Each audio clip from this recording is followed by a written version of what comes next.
Livro de Hebreus, capítulo 4, verso 15.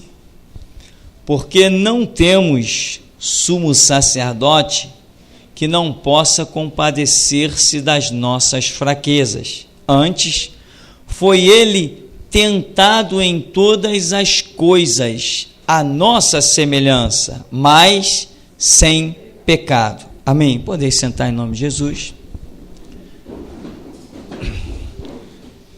Aqui esse texto fala muitas coisas, porém, o que eu vejo, uma das coisas, que Jesus em tudo foi tentado, mas sem pecado. O que é o pecado? O pecado é aquilo que em algum dado momento contraria o propósito, a regra, o objetivo de Deus. Isso é o pecado. Como se diz por aí, uma linguagem que eu particularmente não gosto, pecado é errar o alvo. Não. É uma linguagem muito pobre para definir pecado. Que alvo? Alvo de quem? O meu alvo? Ora, não. O alvo de Deus. Amém? O alvo de Deus são os objetivos de Deus. Então, Jesus em tudo foi tentado, mas sem pecado. Existem vários níveis de pecado. Tem pecado que, uma vez transgredido, não tem mais chance de volta. Ele marca e acabou. Você vai carregar a marca daquele pecado para o resto da sua vida. Tem pecado que Deus não perdoa. Nós vemos isso na Escritura abundantemente. Tem pecado que Deus não perdoa. Veja bem, não perdoa e lança a pessoa no inferno. Não, isso já é outro nível, outra situação. Tem pecado que Deus não perdoa, mas não quer dizer que esteja jogando a pessoa no inferno. Nós vemos isso também na Escritura. Por exemplo, Davi pecou. Davi pecou e não foi perdoado. Ele colheu ou não colheu o fruto do seu pecado?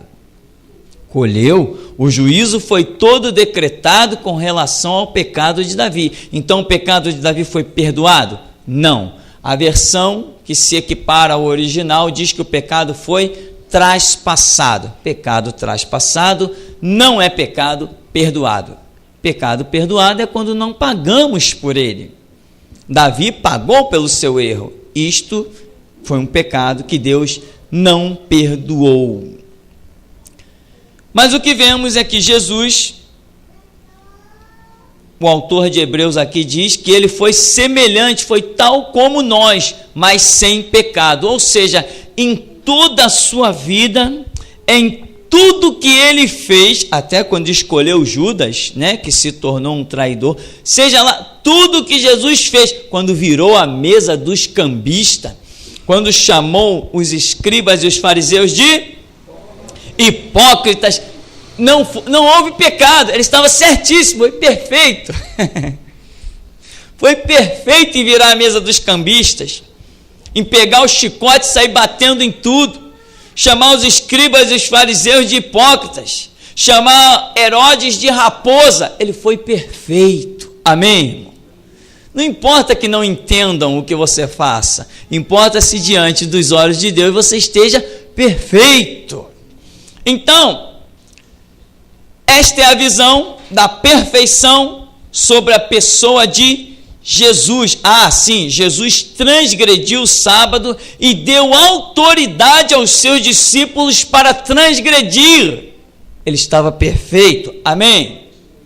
Não houve pecado nele. Não houve falha alguma nele, a menor que fosse.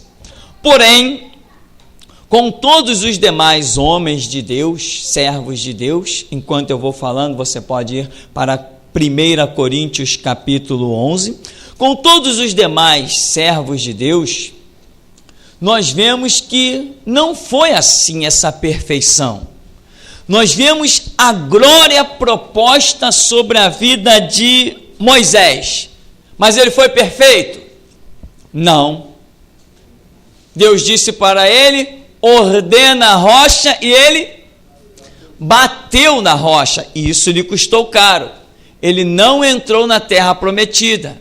Diz a Bíblia que ele orou 3 vezes ao Senhor e o Senhor lhe disse o quê?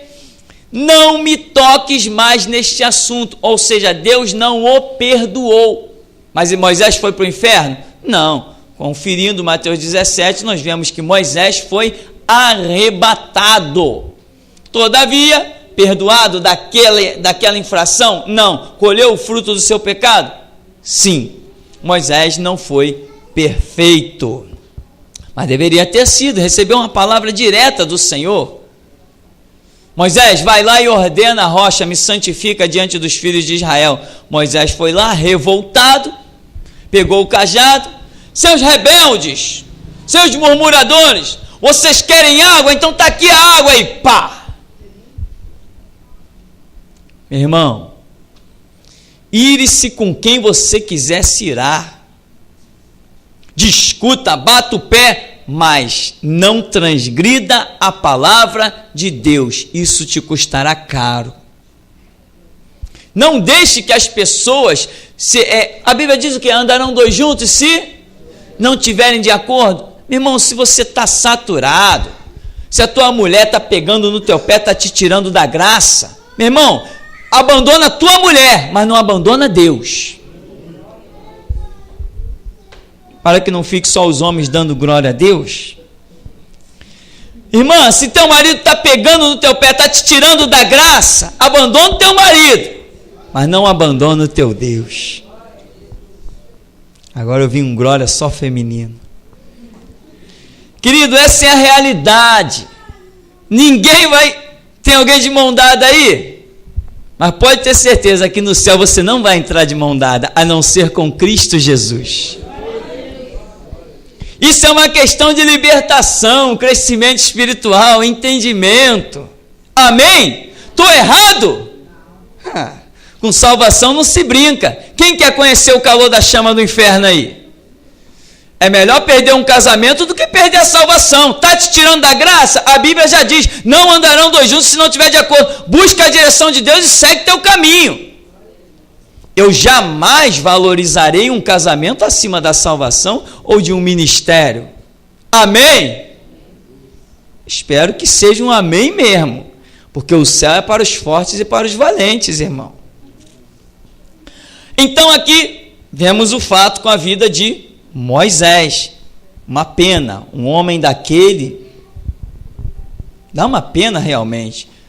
Ele queria terminar a vida dele dentro da terra prometida. Deus lhe deu um castigo duro.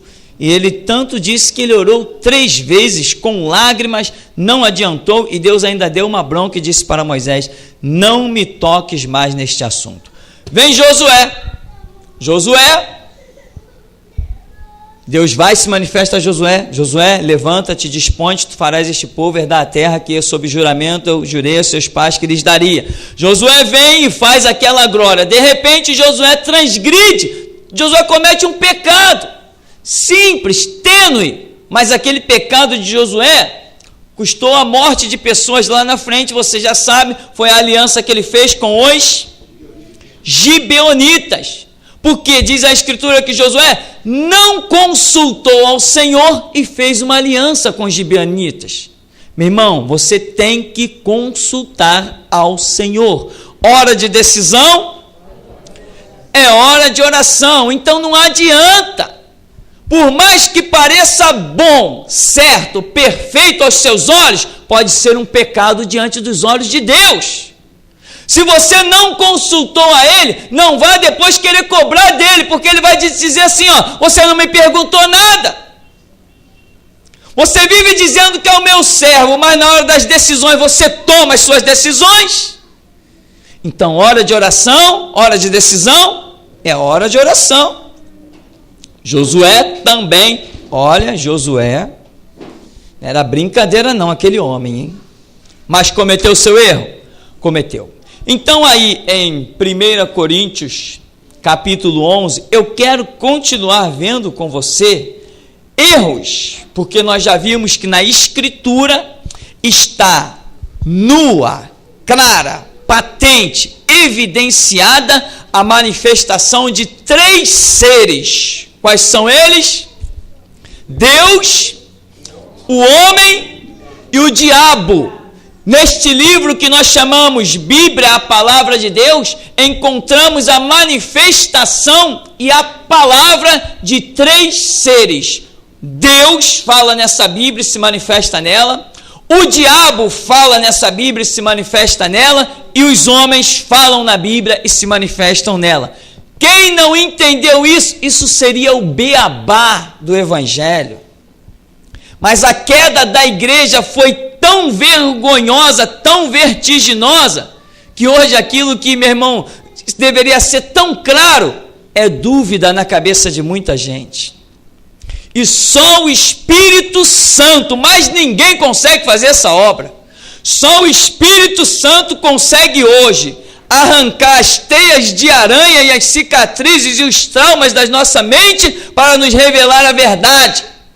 Ninguém mais consegue isso. Nós fomos tão bombardeados, tão sufocados, tão martirizados dentro de igrejas evangélicas, que só Deus para restaurar a nossa mente. É como se cortasse no pescoço, tirasse essa cabeça e botasse outra. Porque a igreja caiu demais. Então, três vozes, três seres se manifestam neste livro. Antes de nós entrarmos aqui em 1 Coríntios capítulo 11, eu quero lembrar para você da carta de Judas. Judas, não Judas o traidor, esse Judas que está lá, aquela folhinha antes de Apocalipse, não é Judas o traidor, é outro chamado Judas, é irmão de Tiago e irmão do Senhor. Judas tem um versículo bíblico lá que ele diz assim, que o arcanjo Miguel, contendia com o diabo a respeito do corpo de Moisés. Quem está falando aquilo? Quem está escrevendo aquilo? Judas. Isso era uma tradição judaica, porque Moisés foi arrebatado, mas o povo não soube disso, não percebeu isso. Procuraram o corpo de Moisés e não encontraram, subiram montes, meses e meses atrás de Moisés e não encontraram. Mateus 17 vai provar que Moisés foi arrebatado, mas como o povo não encontrou o corpo de Moisés, o que eles disseram? Moisés foi sepultado. Deus sepultou Moisés, quer dizer, só a mente humana mesmo para dizer uma coisa dessa. Deus sepultou Moisés, só cabe na mente de uma pessoa que ainda não foi restaurada que Deus tenha sepultado alguém. Isso nunca existiu e nunca vai existir. Não é conceito de Deus realizar sepultamento. Ele mata, mas quem tem que sepultar são os homens. Então, Judas vai e diz que um arcanjo com o diabo discutiam a respeito do corpo de Moisés. O que é isso? Tradição judaica. Judas errou? Errou. Aonde eu quero levar você, meu irmão? Eu quero levar você a entender a necessidade de um estudo e, acima do próprio estudo, a necessidade de oração, comunhão com Deus, para que você entenda as coisas da Escritura. Hoje as pessoas estão pegando a Bíblia, estão lendo versículos, estão dizendo, está escrito, é a palavra de Deus, tem que ser assim, mas não é mesmo. Se fôssemos citar o nome de organizações falidas por causa disso, mas nós vamos hoje ver um pouquinho, eu não sei, Deus nos tem conduzido por este caminho, já falamos aí de Romanos capítulo 13, que tem numa mensagem, vamos ver aqui, 1 Coríntios capítulo 11, olha o que o apóstolo Paulo fala, a partir do verso 2, divide aqui a minha Bíblia, ela começa a partir do verso 2, de fato, eu vos louvo porque em tudo vos lembrais de mim e retendes as tradições, assim como vô-las entreguei. Meu irmão, primeiro ponto que eu quero que você examine aqui, que o apóstolo Paulo está escrevendo para a igreja de Coríntios, e ele está falando, olha, eu vos louvo porque lembrais de mim, e porque lembrais de mim, tendes guardado as tradições, E eu quero te dizer, meu irmão, uma coisa: não guarde nenhuma tradição. Nenhuma tradição. Por quê? Porque está provado na Bíblia que Deus opera através de... Se Deus opera através de revelação, significa que Ele tem ordens novas a cada dia. Se Ele operasse por tradição, eu não precisaria clamar mais, não poderia estar escrito em Jeremias 33:3, que tenho coisas grandes e firmes para te anunciar que tu ainda não sabes. Por quê? Se Ele opera por tradição, então é só seguir a tradição, não tem que buscar novidade nenhuma. Então a visão de tradição está falida. Outra coisa, se Deus opera por revelação e por algo que nós chamamos de dispensação. O que é a dispensação? Aí no nosso seminário você já está dando aula sobre dispensações, aquele período de tempo em que Deus trata com a humanidade. Por exemplo, nós vemos o tempo chamado da inocência com Adão, vemos o tempo da lei com Moisés, vemos o tempo do governo humano no livro de Juízes, vemos várias dispensações, vemos a grande dispensação da lei que o judeu se enquadrou nela, vemos hoje a dispensação da graça, vemos a subdispensação da restauração, tudo forma diferente de Deus tratar, amém? Se você estiver morto numa tradição, você pode estar fora do propósito de Deus. Porque o tempo todo Deus traz novidade. Houve um tempo em que Deus mandava, aceitava, permitia perante a lei sacrifícios de animais. Se alguém guardar a tradição, está frito, vai estar sacrificando animal até hoje. E os judeus guardam a tradição. Estão preparando o grande templo para fazer grandes sacrifícios, porque eles estão esperando o Messias, que já veio há mais de 2000 anos atrás. Então Paulo dá esse primeiro conselho que eu sou contra: não guarde tradição, apenas aquela que a palavra te revela, que é de em todo tempo examinar a Escritura e entrar no teu quarto, fechar a porta e falar com teu Deus. Essa tradição guarda, outras não. Aí ele continua dizendo aqui: quero, entretanto, que saibais ser Cristo o cabeça de todo homem, e o homem o cabeça da mulher, e Deus o cabeça de Cristo. Todo homem que ora ou profetiza tendo a cabeça coberta, desonra a sua própria cabeça. Toda mulher, porém, que ora ou profetiza com a cabeça sem véu, desonra a sua própria cabeça, porque é como se tivesse rapada. Portanto, se a mulher não usa véu, nesse caso, que rape o cabelo, mas se lhe é vergonhoso tosquiar-se ou rapar-se, cumpre-lhe usar o véu. Ora, eu não sei aonde Paulo achou essa regra. Examinando a Escritura, nas revelações dadas aos profetas, examinando o que Moisés recebeu lá no Monte Sinai perante o Todo-Poderoso, que o monte fumegava, examinando o testamento do Senhor Jesus, que foi selado pelo sangue dele, eu não acho essa regra.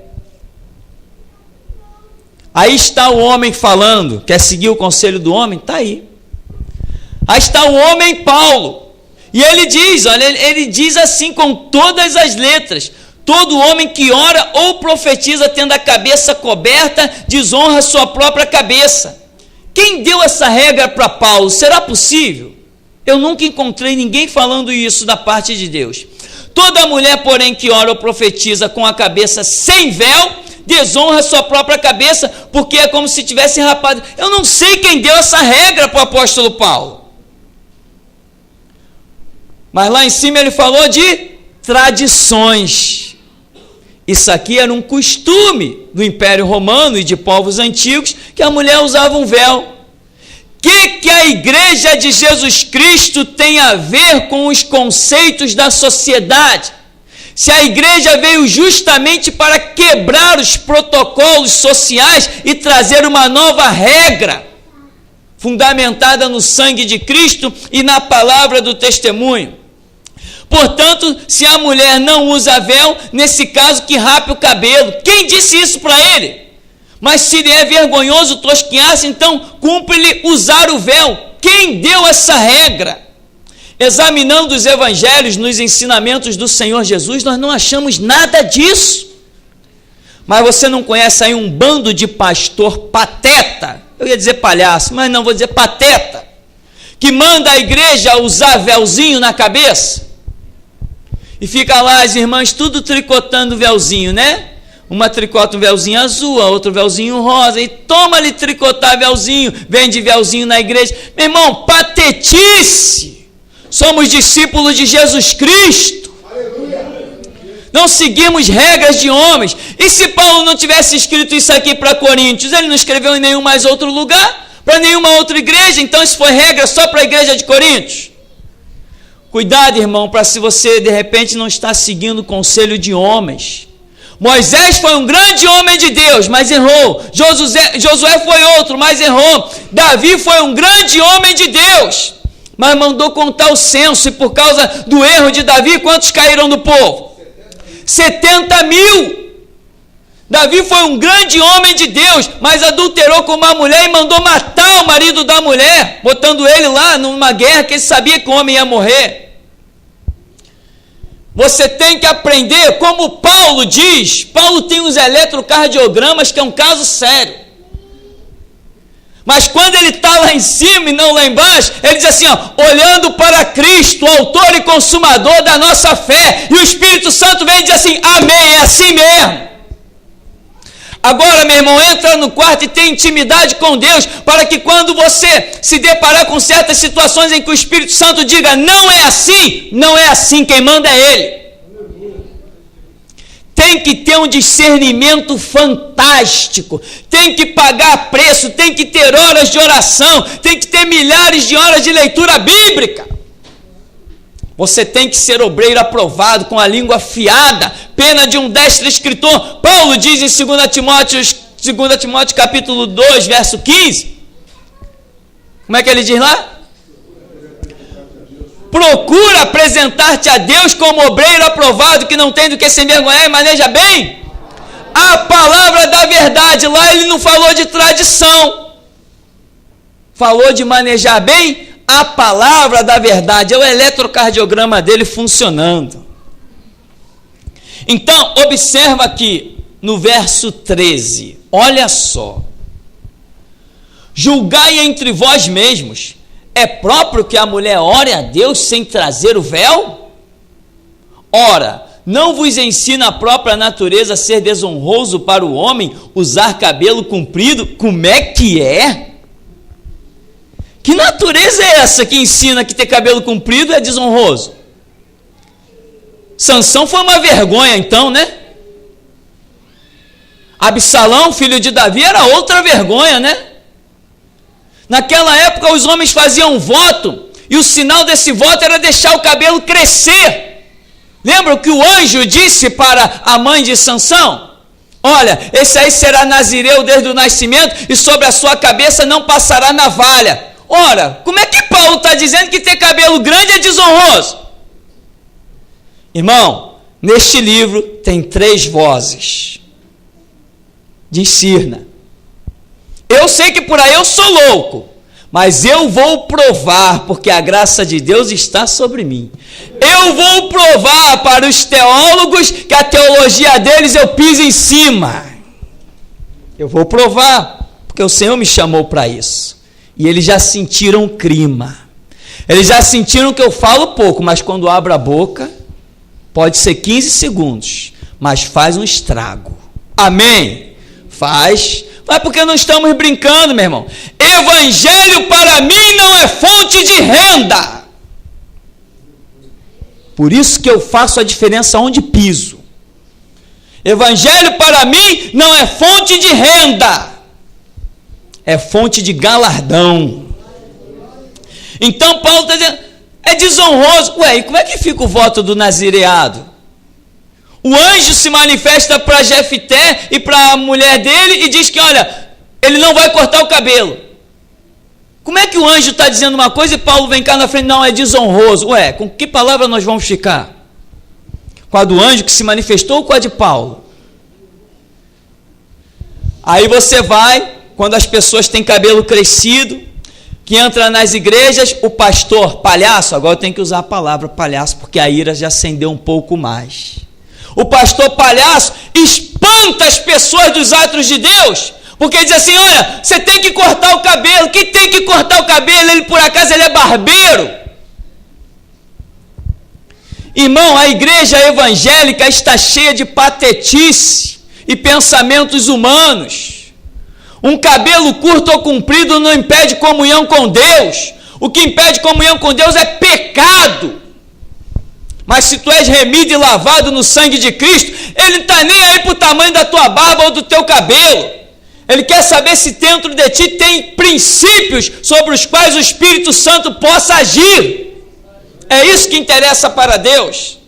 E ele ainda diz assim, é desonroso um homem ter cabelo comprido. Ora, eu não conheço isso que Paulo está dizendo aqui. Vamos seguir. E que tratando-se da mulher, é para ela uma glória, pois o cabelo lhe foi dado em lugar de mantilha, ou seja, de véu. Ora essa.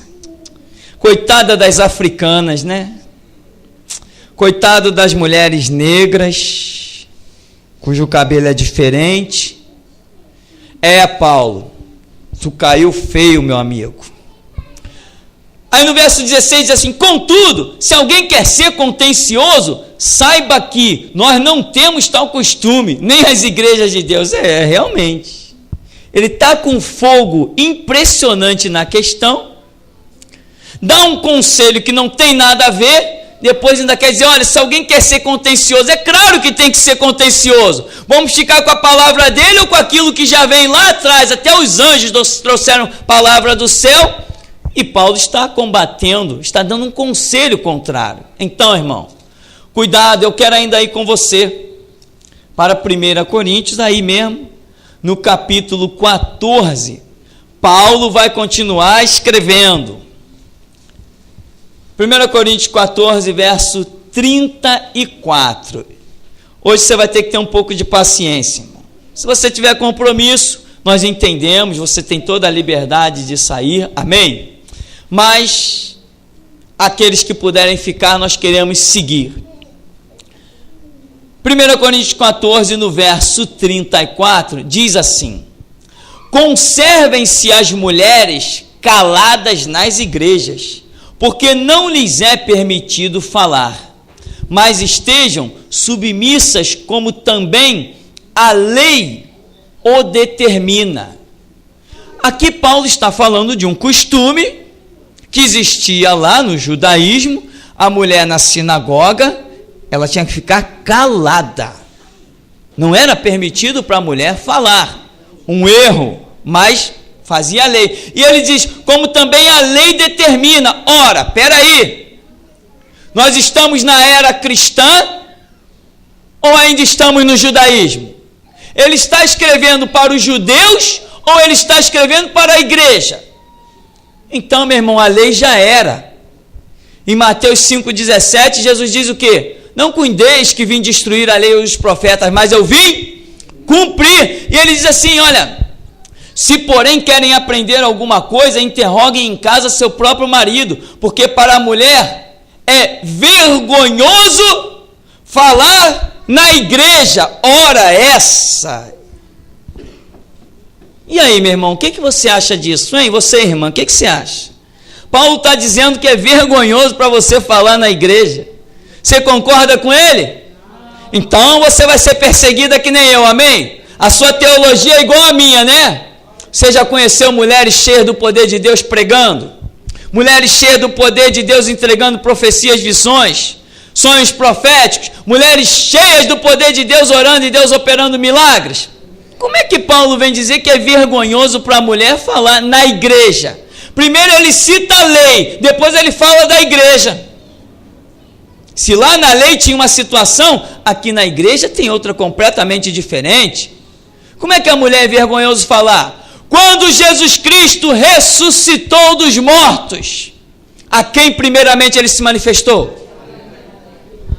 A uma mulher, Maria Madalena. Então, como que é vergonhoso? E o que ele disse para essa mulher? Vai lá e dize aos meus irmãos que irei adiante deles para a Galiléia, como vos tenho falado. Ele não só se manifesta primeiramente a uma mulher, como a autoriza a falar da sua gloriosa ressurreição e do seu encontro com seus discípulos. Então eu não sou louco, não é possível. Eu não sou louco, a menos que o evangelho não seja evangelho. Então, meu irmão, nós precisamos aprender a fazer diferença. Este livro tem 3 vozes nele. Se você não entender isso, não terás ministério de restauração. Pode ter qualquer outro, mas de restauração não. Porque a restauração é justamente para vir e apontar o erro que permeou-se dentro da igreja. Esse é o nosso chamado. Mas isso tem que ter a misericórdia de Deus, tem que aprender a calejar os joelhos e tem que, meu irmão, passar a usar óculos. O grau dos meus óculos aumentou assustadoramente, sabe por quê? Porque eu não perco a chance da leitura. Posso usar fundo de garrafa, mas conhecimento tem que ter dentro da minha cabeça. Não tem problema. Acho que eu até fiquei mais elegante com esse óculos. Então, meu irmão, observa, Jesus na sua ressurreição, vai, anuncia, e as mulheres, além dele se manifestar a mulher, não tinha lá, a Bíblia não diz que lá no cenáculo estavam reunidos em oração, e não sei quantas mulheres, depois na casa de Maria, mãe de João Marcos, lá está Maria, mãe de Jesus, com outras mulheres reunidas em oração. Como é que Paulo vem dizer que é vergonhoso a mulher falar na igreja? Pode ser na igreja dele, na minha não é. Amém? Aqui mando eu, não manda Paulo. No verso 36, porventura a palavra de Deus se originou no meio de vós, ou veio ela exclusivamente para vós outros? 37, se alguém se considera profeta ou espiritual, reconheça ser mandamento do Senhor o que vos escrevo. Alto lá, mas não é mesmo. O meu Cristo fala coisas contrárias ao que Paulo está dizendo. Irmão, a pergunta é o seguinte: você agora está sentindo ou não uma unção na tua cabeça? Está sentindo ou não? Tem uma unção pairando na cabeça, aqui atrás, na nuca, você está sentindo? Aqui na nuca, está sentindo uma unção aí na tua cabeça? Isso se chama libertação. Isso se chama chamado ministerial para restauração. É poderosa essa unção. Está ficando mais forte. Está ficando mais forte a unção. Então ele diz: reconheça ser mandamento do Senhor que eu vos escrevo, que outros reconheçam. Eu não reconheço nada do que ele está escrevendo aqui, do que eu já mencionei. Eu não reconheço nada disso como mandamento do Senhor nenhuma. O meu Senhor não me tem confirmado essas palavras. Como em outras partes da Escritura, Paulo diz assim: o que eu recebi do Senhor, isso também vos ensinei. Ora, se ele recebeu, é problema dele, que ele ande naquilo que ele recebeu. Eu vou andar naquilo que eu receber. Porque o Deus que eu conheço é pessoal e me manda entrar no meu quarto, fechar a porta e falar com ele. Ele me diz: clama a mim e eu responder-te-ei. Eu e você pessoalmente. Eu não tenho que andar na visão dos outros, eu tenho que andar na minha visão. Ministério é pessoal. Ministério é o que Deus traça dentro da minha cabeça e do meu espírito, não na cabeça dos outros, nem no espírito dos outros. E aqui, vamos ver um pouquinho mais de Paulo. Em Atos, volta aí. Atos, capítulo 22.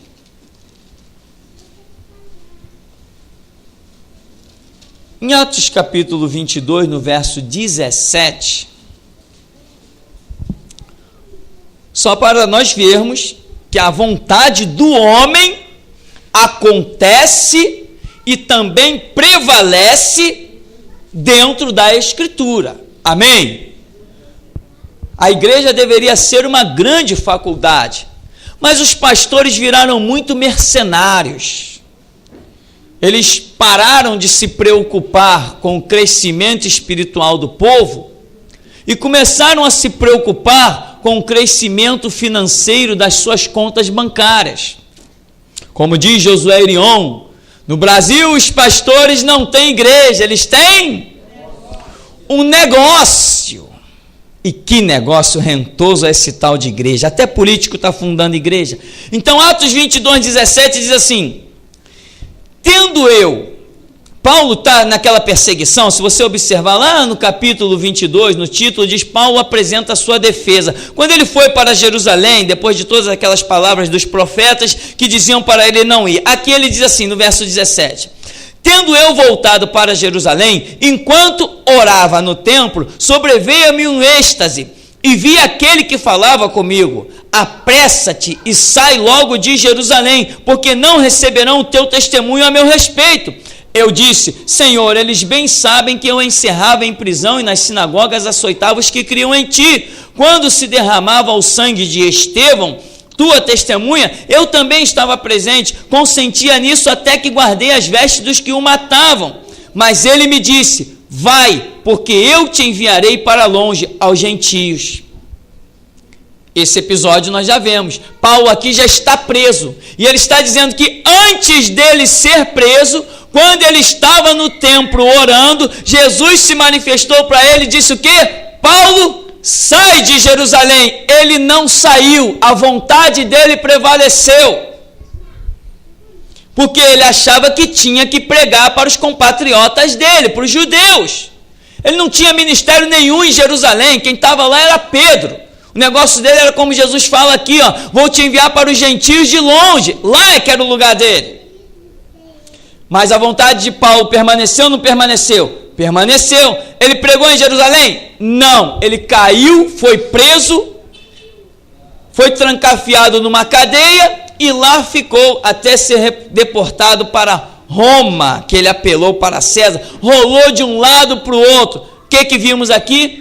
A vontade do homem Paulo. Aqui nós vemos um pecado. Não um pecado que lhe tirasse a salvação, mas ele transgride. Jesus disse, sai daqui, apressa-te, diz lá, ó, apressa-te, não receberão o teu testemunho. Ele insistiu. Irmão, deixa eu dizer uma coisa.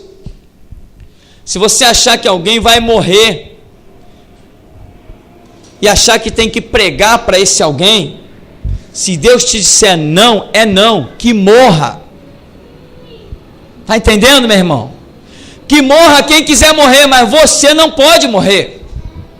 Se Jesus se manifesta a você, Ele tem planos na sua vida. Você tem que aprender a consultar ao Senhor. Imagina que absurdo Paulo está falando, que Jesus lhe arrebatou, ele veio um êxtase, Jesus o arrebatou, o deu uma visão, o levou face a face consigo e diz assim, Paulo, sai de Jerusalém depressa, porque não vão receber o teu testemunho. Mas ele insiste de, não, Senhor, eu vou ficar aqui, esse povo conhece meu testemunho.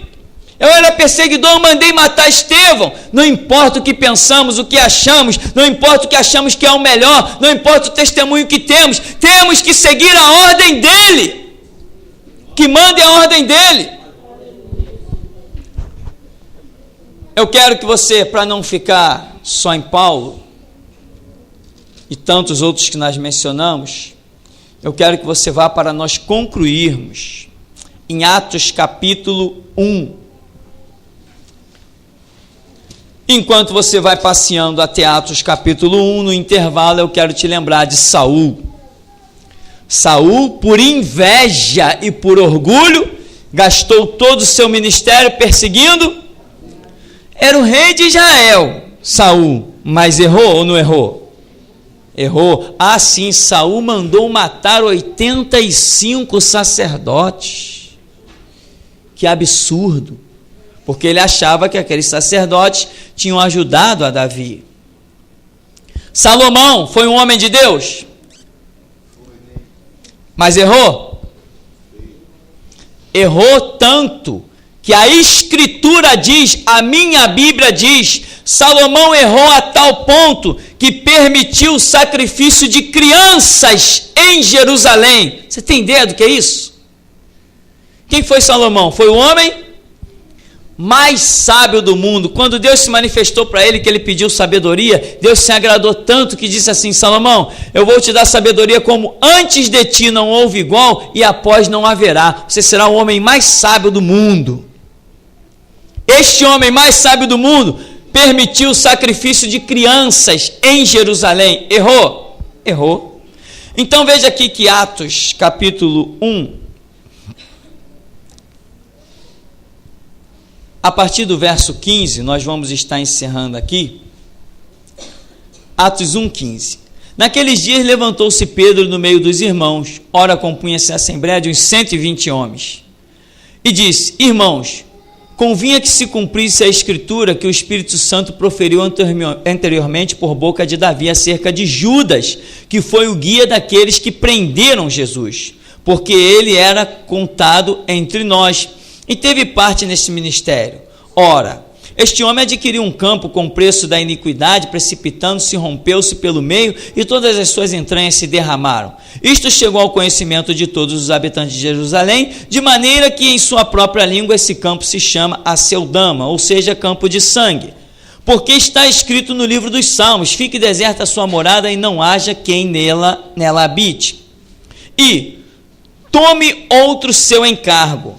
Aí Pedro continua: é necessário, pois, que dos homens que nos acompanham todo o tempo que o Senhor Jesus andou entre nós, começando no batismo de João, até o dia em que dentre nós foi elevado às alturas, um destes se torne testemunha conosco da sua ressurreição. Então propuseram dois, José chamado Barsabás, cognominado Justo, e Matias. Antes de nós entrarmos nos detalhes, veja bem o que Pedro está dizendo. Olha, Judas foi um traidor. Jesus tinha escolhido 12, agora nós somos só 11. Ou seja, vamos escolher um para tapar esse buraco. Aonde que o homem pode escolher alguém para tapar um buraco de algo que Deus tinha escolhido? Aonde? Como pode? Olha a regra que Pedro cria na sua cabeça. Pedro, aquele mesmo que a sombra curava enfermos e sabe-se lá ressuscitava até mortos. Um homem que quando abria a boca era um fenômeno. Um homem que desafiou autoridades. Um homem que disse: olha, não necessitamos de responder esse negócio. Não podemos deixar de falar do que temos visto e ouvido. Esse Jesus que vós crucificaste, Deus o fez Senhor e Cristo. Ele é o nome sobre todo nome. Só Ele é a salvação. Pedro foi preso, um anjo foi lá e o soltou. De tão importante que era a vida dele, ele não podia ficar detido pelas algemas, pelas cadeias. Mas este homem, olha o que ele está fazendo.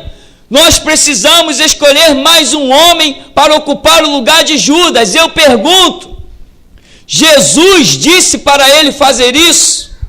Jesus deu essa regra: olha, Pedro, sempre que você achar que está faltando alguém, você denomina alguém. Olha o que Pedro faz no verso 24. E orando, orando, né? Que bom, né? Orando, disseram: Tu, Senhor, que conheces o coração de todos, revela-nos qual destes dois homens tens escolhido para preencher a vaga neste ministério e apostolado do qual Judas se transviou, indo, porém, a seu próprio lugar, e os lançaram em... para que orou?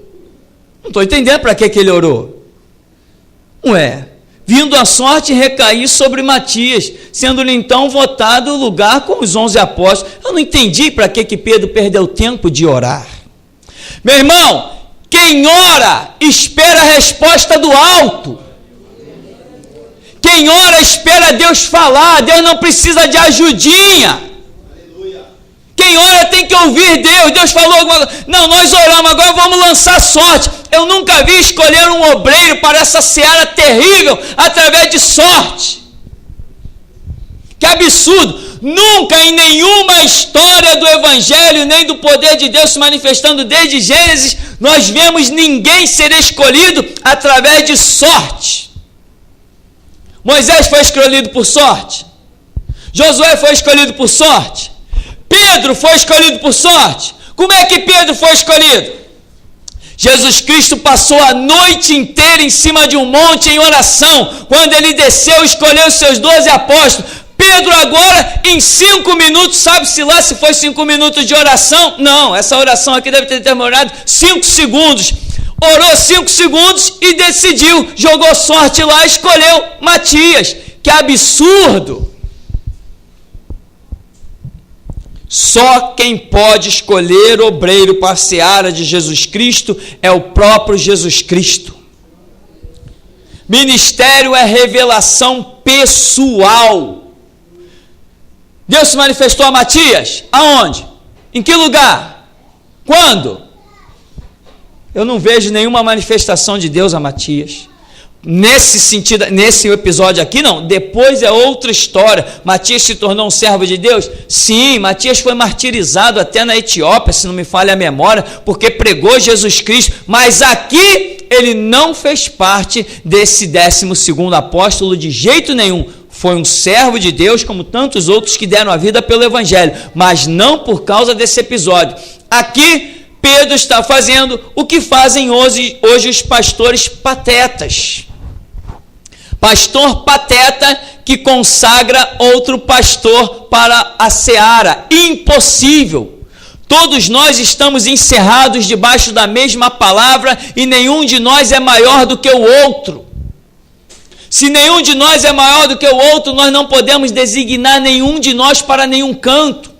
Não podemos dar títulos uns aos outros. Isto é erro. E a voz da restauração não aceita essa visão. E é por isso que na minha vida aconteceu o que aconteceu. Tentaram me consagrar, fazer isso aqui que Pedro fez, né? Tentaram fazer comigo de tudo que foi jeito. E eles só recebiam não. A mim não, eu não quero. Ah, mas vai ser bom, é status. Não, não preciso desse status, não. Vamos pedir o fulano de tal que tem programa na TV para nos consagrar. Peça você, a mim não. Quando Jesus Cristo se manifestou a mim, com a voz do seu Espírito e disse, vai e funda a minha igreja, eu fui e fundei e acabou a história. Ninguém poderá dizer que me consagrou a ministério. Ninguém poderá dizer que fez de mim um pastor, e aqueles que pensam que foram feitos pelos homens, eu deixo o meu alerta, põe a boca no pó, talvez ainda haja esperança. Ministério é revelação pessoal. Muitos que estão por aí com títulos e carteirinhas dados por ministérios, não têm a valentia que eu tenho. Não têm o conhecimento, a graça e a revelação que eu tenho. Não têm a ousadia que eu tenho. Não tem a graça do Espírito como eu tenho. Por quê? Porque Jesus Cristo se manifestou a mim, não através de homens, através do seu Espírito. Você só tem ministério, meu irmão, se Jesus falar contigo através do Espírito Santo. Senão você não tem ministério. E aqui Pedro vai orar, mas depois lança sorte. Eu nunca vi um obreiro dessa seara ser escolhido por sorte. E eu nunca vi em nenhuma parte da Escritura Jesus Cristo autorizando homens a enviar outros homens para a sua seara.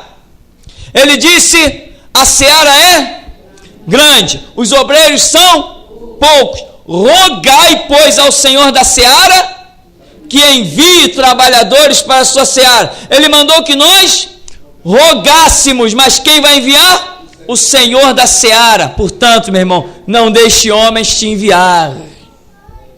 Nós rogamos, Deus, levanta obreiros nos 4 cantos. Rogamos, mas só quem pode levantar é Ele. Só quem pode enviar é Ele. Amém, irmão? Então, qual é o objetivo desta palavra? Simples, simples. O objetivo desta palavra é que você fique mais esperto, que procure orar para ver o objetivo de Deus na sua vida, ver a direção de Deus na sua vida. Se você não descobrir a direção de Deus para a sua vida, você pode entrar numa palavra dessa daí. Daqui a pouco pode alguém estar te consagrando igual Pedro fez, pode alguém estar mandando você usar o véuzinho igual Paulo fez, pode até alguém aparecer para dizer assim: mulheres, não lhes é permitido falar. Homens, cabelo bem curtinho, é vergonha usar cabelo comprido. Tudo isso não passa de pensamentos humanos. Amém, irmão? Dá para entender? Foi possível compreender? Bem, que assim o Senhor nos abençoe em nome de Jesus.